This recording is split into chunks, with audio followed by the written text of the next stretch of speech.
In this playthrough of Fire Emblem Conquest, I'll be using units that were drafted by Reddit, YouTube, my friends on Discord, and even my own mother to try and make the most complete team that I can, and hopefully beat the game. It shouldn't be a huge problem, right? Well, if you're watching this now and you have played a lot of Fire Emblem Conquest, you can probably tell from the footage on screen that I have basically no idea what I'm doing. I don't know any of the popular strategies used for elite level play, or even really casual play. I've mostly played this game in my own free time without talking to anyone else about it, and while I have beaten it twice, including once on Lunatic, I haven't delved into the mechanics of the game that deeply, or really learned the maps to the extent that I would call myself an expert. Even here in Chapter 7, the first real chapter of Conquest, I'm completely unaware of whatever meta strategies are most commonly used. I normally play by ear and try to make the best possible move each turn, hoping that I will eventually win by the end of the battle. Because Felicia didn't get drafted, I didn't want her to steal too much experience, but I also didn't want to get overwhelmed. So I had Corrin and Felicia go to the left together to fight some enemies. At this point, some enemy and player reinforcements will start to appear. Silas has a cool personal skill called Vow of Friendship, which I showed off because I thought there was a good chance he might get drafted, but he actually didn't, so we're not really going to see much of this in play. But basically, if Corrin is below half health, it makes Silas deal 3 extra damage and take 3 less damage, which is pretty significant and it does add up. Elise's personal skill is a lot more immediately relevant. It's called Lily's Poise, and because she's going to be one of my main staff users until some drafted units start to show up later on, I'm also going to be using her on the battlefield to project this aura. Lily's Poise gives additional damage and defense to characters standing beside Elise, and we're going to take that to our advantage, and we're going to see it used several times, even in this video. I really love the 3-range Anathema in Fire Emblem Awakening, but the skills in Fates tend to work differently. They normally have a much smaller radius of just either 1 or 2 squares, but instead of providing a small hit and crit bonus, you typically get flat damage increases or defense increases. So the way you use auras in this game is very different. One downside is that Elise must be on the field to project her aura. She can't be paired up with another character hiding behind them, but for a staff user this is probably fine because they're probably on the field using their staff anyway.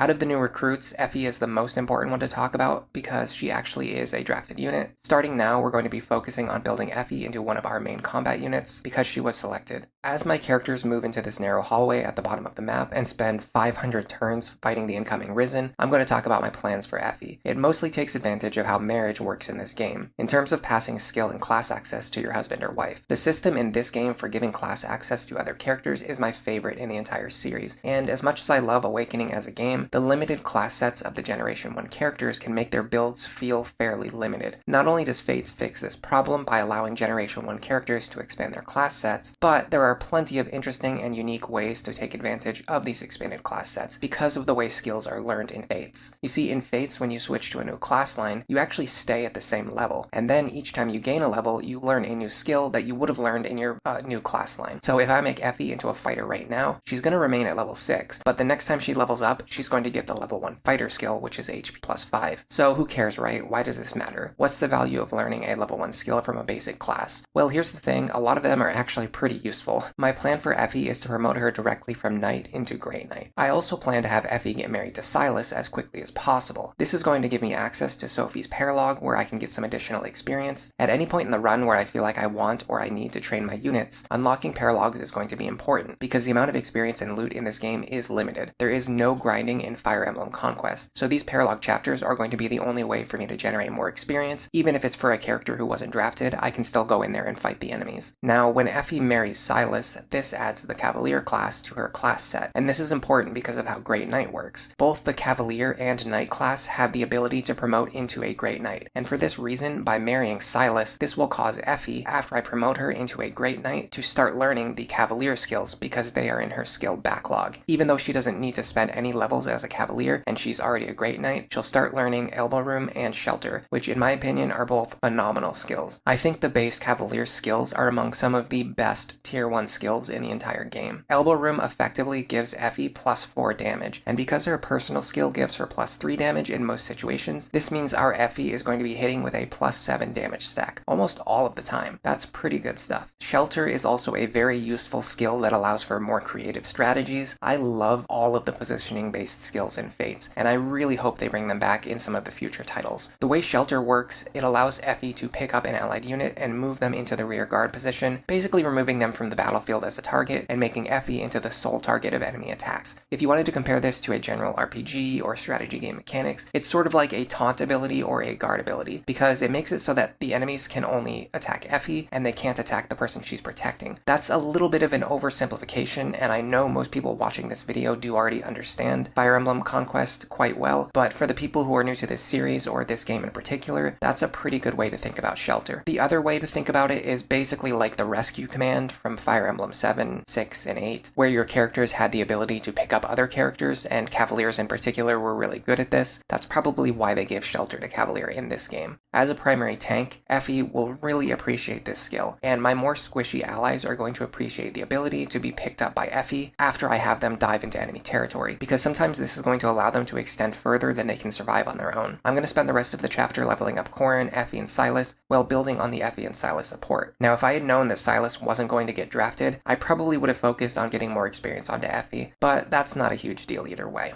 Oh, and by the way, if you're curious about the story of Conquest, I'm going to do my best to summarize things while skipping every single cutscene and going completely from my memory of the game that I haven't played in over a year. And right now, our group is going on a mission on behalf of King Garen to go and take over some nearby territories that were supposedly in rebellion. Garen mostly just sent us away hoping that we're going to fail the mission and get killed, but along the way, our friends and allies keep showing up to help us, so that we don't get overwhelmed trying to complete these tasks on our own. Anyway, let's check out what's going on in Chapter 8, Cold Reception. We're getting 2 new units here. Now, it would be great if we could use Niles to capture enemies, but I think that goes against the spirit of this challenge anyway, and also he wasn't drafted, so I'm just not going to use him very much. The other character we do care about a lot. This is Odin Dark, and people really, really love this guy. They think he's funny, he's a good meme unit, he can also actually be pretty strong, he has a personal skill that boosts his crit rate, which is really fun. On that note, at the request of some users in the comments, I did end up streaming this section of the game, which is going to make it also more convenient for me to record footage. I'm going to include the link in the comments below if you want to watch the stream. But anyway, let's start talking about Odin. For this run, I have a couple of plans for him, and it's going to be a little bit basic, but let's be real here. I have to raise up 14 units. I can't make every single one of them into a non-traditional build, otherwise I'm going to run out of second seals, I'm going to run out of experience, and I'm going to run out of time. So for Odin, I'm just going to stick with Dark Mage into Sorcerer, and I'd like to switch him into a Malignite at some point in the future maybe. At the very least, I know for sure that he's going to have Wyvern access because of my plans for Ophelia. In Conquest, it can be important to have a unit or several units capable of fighting the final boss. Now, if for some reason you don't know who it is, I'm not going to spoil you, but let's just say he's really, really strong, and he uses a 1-2 range bow. Having Odin go through Sorcerer is going to give us a potential Bowbreaker unit, and he could also potentially give Bowbreaker access to Ophelia. So in the best case scenario, we might have 2 really strong mages ready for endgame who can help us fight against the final boss. In that case, the rest of our team is going to need to focus on protecting our boss killers and fighting our way through the final map over several turns.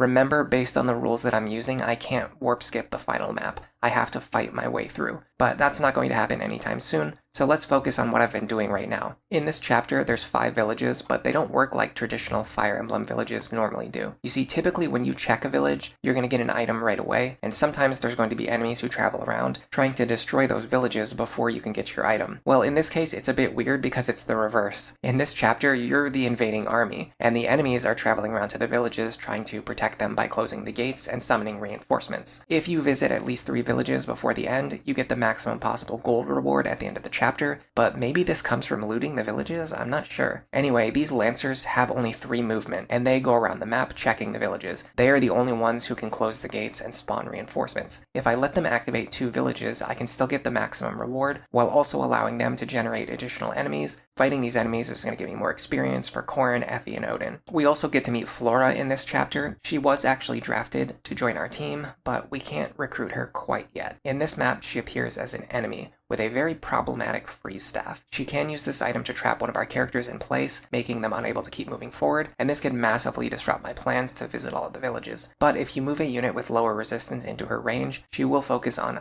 staffing that character first, and you can somewhat control who she targets. Although I don't personally know the AI of this game well enough to have 100% control over what she does, if you want information on things like that, go check out Zoran's channel, because he makes incredibly detailed and knowledgeable guides about Fire Emblem Conquest. Conquest. I have also read that if you move into her dagger range, she will always use her dagger instead of using the freeze staff. But I messed this up when I attempted it. She wasn't able to deal damage to Corrin with her dagger, and this caused her to just use the freeze staff anyway. This is because in Conquest, enemies won't attack you if they can't deal any damage. Once we finish securing the villages, I'm going to clean up the rest of the enemies. Honestly, I spend a lot of time during this chapter getting used to the mechanics of Fates, which I haven't played in over a year, and I'm slowly clearing the map while making a ton of mistakes. On my first attempt, I even sent Effie and Silas north first because I forgot that the soldier is going to capture the village immediately. It's very strange, but despite the fact that I play Awakening for several hours on a weekly basis, as soon as I started playing Fates, it felt like a completely different game, and I forgot everything that I know. I even needed a viewer in chat to remind me about the tech you can do, where you have a character move past a unit, and then pair up with someone else. Even though this is something I highlighted in one of my own Lunatic Plus guides for Awakening. I also want to take a moment to talk about something regarding the rules of this run. Now, if you look at the drafted team as a whole, there's not exactly a lot of staff users available in the early game, or even the mid game. I'm going to get access to Dwyer and Flora, but that is much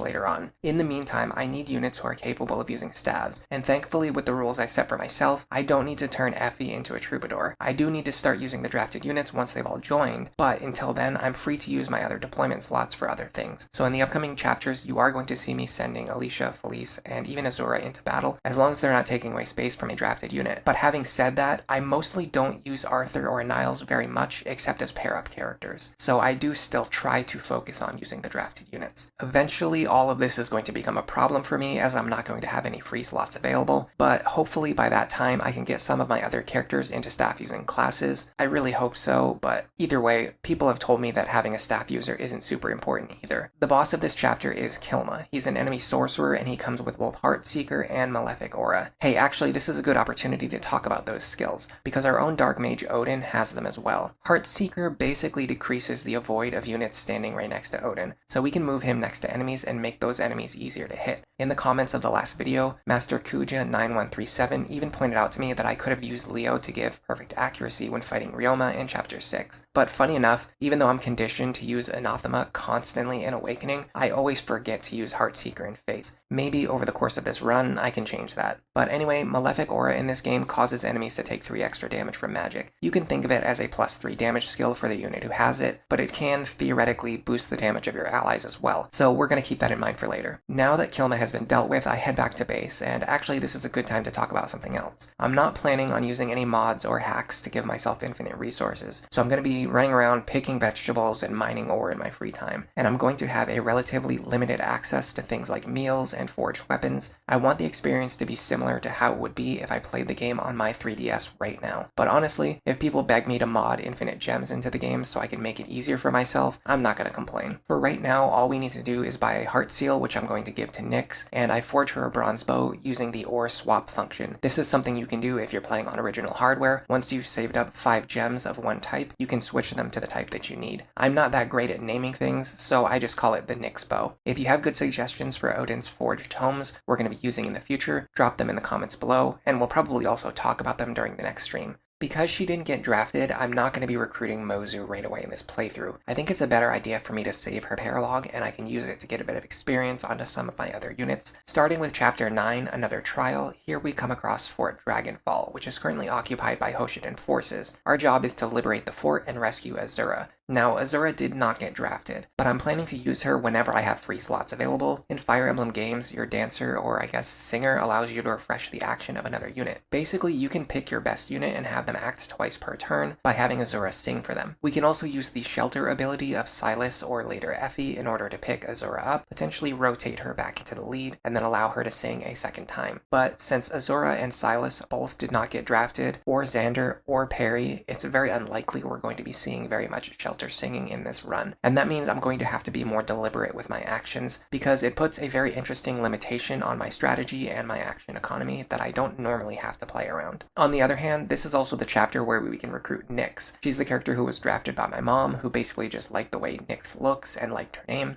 so we're going to try our hardest to make her useful. Our plan is to make Nyx into an outlaw right away, because I'm lacking in any other bow units. I'm going to train up her bow rank so she can access the shining bow, and then later on I'm going to make her into an adventurer. This This is also going to give staff access to Nyx, which is going to make her my primary staff user for a good portion of the run. She's also doubling up as our primary bow user for the run, so she's really covering a lot of blind spots in our roster. There are several ways to approach Fort Dragonfall, and there's even a path to the top that you can use, although it's way out of the way. I've even talked to some people who didn't know that this path or all of this empty space was up here, so I thought it was pretty funny. With the tanking power of Effie, we can pretty much walk right in the front door. For the time being, very little is going to be able to stop her or slow her down. I thought enemies would all swarm her and it would solve my problems, but it didn't exactly work out this way. On the first attempt, the seal defense skill of the enemies caused them to chip her down, and she wasn't able to fight them all safely. You really need to pay attention to enemy skills when playing Conquest, something that Awakening's Lunatic Plus mode has conditioned me to do, and then that knowledge immediately evaporates from my brain the microsecond that I start playing a different game. I got a defense tonic for Effie and used this on her before the chapter, which I thought would solve the problem on the second attempt, but this caused something else to happen. The enemies all ignored Effie because they couldn't damage her. They didn't even seem to know that if they used seal defense, they could lower her defense in order to deal damage. They just collectively ignored her instead of debuffing her. It wasn't until the third attempt that I got this to work. I also bought that heart seal that we're going to use on Nyx right away, and we're going to be getting a second heart seal at the end of this map, which I'm most likely going to be using on Corrin. Meanwhile, Odin is forced to slowly draw out the enemies while they completely ignore Effie. I have Nyx turn around and help defeat the enemies, and everything seems to work out. I need Nyx to see as much combat as possible so she can unlock C rank in bows. To that end, I'm using her dual strike to attack multiple times per turn. This is the best way to grind for weapon experience. The Arthur pair-up also allows her to deal damage despite her low strength. During this time, Nyx got one of the worst level ups I have ever seen. We had to stop for a moment and appreciate this work of art. Azura has to play a stealth minigame on the right side of the map until she's able to break free from the enemy prison, which I messed up, actually twice, and eventually everything will converge on the center area of the map. Enemy reinforcements spawn from the staircases in the middle, and you have to deal with them for a few turns before turning your attention on the boss and looting the nearby chests. Thankfully, by sending Nyx through the Outlaw class, this allows her to learn Lock Touch, and we can use her to open up the chests instead of relying on Niles, who wasn't drafted. And surprisingly, she ends up filling the duty of the staff, bow, and Lock Touch user. This reminds me a lot of the utility of Anna from Fire Emblem Awakening, but the major difference here is that we actually have to work really hard to train Nyx ourselves. We are not getting all of this for free. I really hope bows in this game are going to be as good as they were in Awakening, but I can't think that's actually the case, because in Awakening, bows are so good. Speaking of utility, I make sure to grab the rescue staff. There are an extremely limited supply of them in this game, so I'm going to need to be careful about when I use it. I can't use my normal rescue strategies in this game. I'm just not going to have enough rescue staff uses. But either way, it's going to be a huge mistake if I forget this thing. The boss of this map is Haitaka, an enemy spear fighter. We can use Heartseeker to increase our hit rates against him, but he does have access to a special 1-2 range spear. There are many cases like this in Fates where enemy units have weapons that are way better than anything the players can use. Our javelins can't trigger skills, they're not allowed to double, they can't crit, but enemy bosses have 1-2 range weapons that don't have any of those restrictions. It's a bit unfair, but oh well, we just need to deal with it. I come up with a plan to have Odin stand next to him, applying Heartseeker, which allows my other units to attack safely and get in some combats. I was a little bit proud of myself for finally remembering to use it, but this really makes me miss Anathema and how the Dark Mage aura from Awakening applies up to 3 tiles away. Needing to stand next to the boss is a lot more dangerous and a lot more complicated, especially with trying to get him to attack units other than Onin. Everything works out for the most part. I could even use Azura to allow some of my units to attack, sing to them, and move them back out of harm's way. Now in the end, I end up in a situation where Nyx can kill the boss by using Effie to dual strike. It's not guaranteed to hit, but I was comfortable enough with the odds. And miss life. That was my own fault.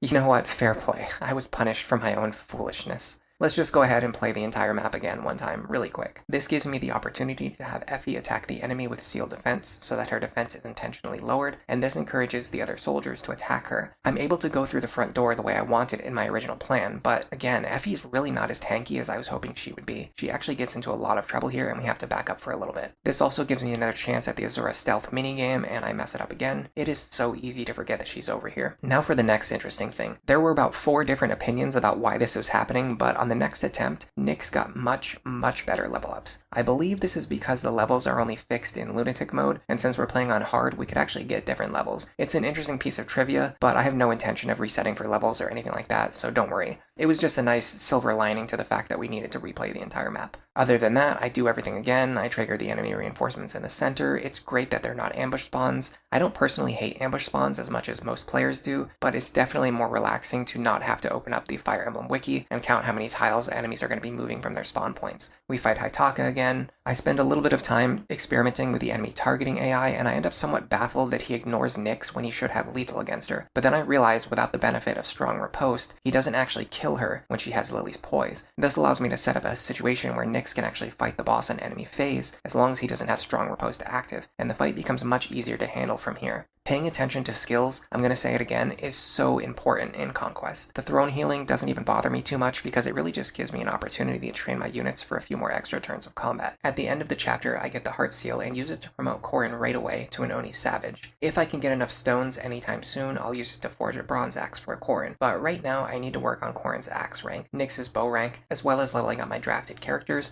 and honestly, Corrin is strong enough even without a forged axe. In Chapter 10, we're going to be getting Selena, Veruca, and Camilla, so our team is finally about to expand to a full-sized party roster. I'm really looking forward to this. However, before that, the best place to train is the Mozu Paralogue. It's a very common strategy to bring a Heart Seal and a forged bow here to train Mozu as an archer, but since I'm using Nyx as my bow user, I'm already one step ahead. I can send her into this map already as an outlaw with D-rank bows already, and continue to train her bow rank even more. My main goal is getting more units ready for Chapter 10. If you've played Conquest at all, I mean, if you even know a little bit about this game, you probably know that Chapter 10 is an absolute menace and can often be the end of a poorly planned run. Having said that, it's one of my favorite maps in the entire series, so I'm very much looking forward to clearing it. We might need to spend an entire video solely dedicated just to talking about Chapter 10, especially since I need to talk about the 3 new drafted units, Camilla, Veruca, and Selena. For about 15 seconds while I was writing this script, I got worried that Mozu had a recruitment condition like Donald. I thought that I messed up and that I failed to have her join the army, and I didn't notice until it was too late to fix it, but thankfully that's not the case. Back on the subject of Mozu, we aren't going to use her actively in this run because she wasn't drafted, but we will be using her access to the Archer class set. As I mentioned before, I am allowed to field units for the sake of friendship and marriage. Since we're using Nyx as our bow user, staff user, and lock touch unit, we can also have her befriend Mozu. I have the two fight together as much as possible during this chapter, and over time they will build up to an A rank support in friendship. This is going to allow Nyx to switch over to the sniper class using a friendship seal, or even the Kinchi Knight class if I want her to have flight. Right now, the most important thing is going to be getting Nyx into Adventurer, so I have a staff user. Later on, when I get Dwyer, when I get Flora, when my other characters have staff access, we can switch Nyx over to Sniper, which will represent a massive damage increase. Archer is another one of those lines, like Cavalier, which has really great base class skills. You get a huge damage stack by going through Sniper, you get +4 from Quick Draw, and then +5 from Bowfair, so we can increase Nyx's damage by 9 points just by sending her through this line. Combined with the high might of the Shining Bow, and her using her magic stat to target the enemy resistance, she will be able to dish out some serious damage. Eventually. For now, let's just focus on our training. By the end of the chapter, I managed to get Nyx to C rank with bows, and Corrin was able to reach D rank with axes. This is going to help a lot with our Chapter 10 strategy, and as a tactician, I'm really starting to feel warmed up here. I think I'm ready for the next chapter. The only thing I need to decide now is whether I'm going to use any early Master Seals to make Chapter 10 a little bit easier, or if I'm going to allow myself access to the DLC classes or items. The Path bonus seals can also work as early promotion items with none of the downsides, so that is a serious consideration. But on the other hand, some people could see it as breaking away from the intended difficulty and resource management. So let me know what you think in the comments below. And if you liked the video, well, leave a like. But for now, enjoy the rest of your day.